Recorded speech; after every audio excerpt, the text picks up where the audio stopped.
السلام علیکم۔ ہم بات کریں گے بھارت کے بارے میں۔ کیا بھارت ایک بڑے معاشی بحران کی طرف جا رہا ہے؟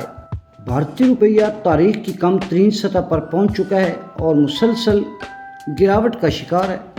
تیل کی قیمتوں میں خطرناک اضافہ ہو رہا ہے، جس کا براہ راست اثر بھارت کی معیشت پر پڑ رہا ہے، کیونکہ بھارت تیل اور گیس کا ایک بڑا درآمد کنندہ ملک ہے۔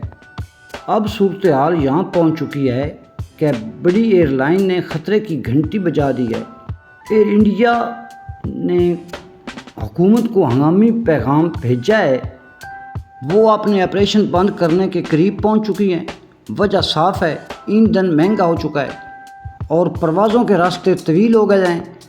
فضائی حدود کی بندش اور عالمی کشیدگی نے مسائل کو مزید بڑھا دیا ہے۔ اب سوال یہ ہے، کیا بھارت اس بحران سے نکل پائے گا یا یہ صرف ایک بڑے معاشی بحران کی شروعات ہے؟ اگر آپ کو ویڈیو اچھی لگے، اسے لائک، شیئر اور سبسکرائب کریں، بیل آئیکن کو دبائیں۔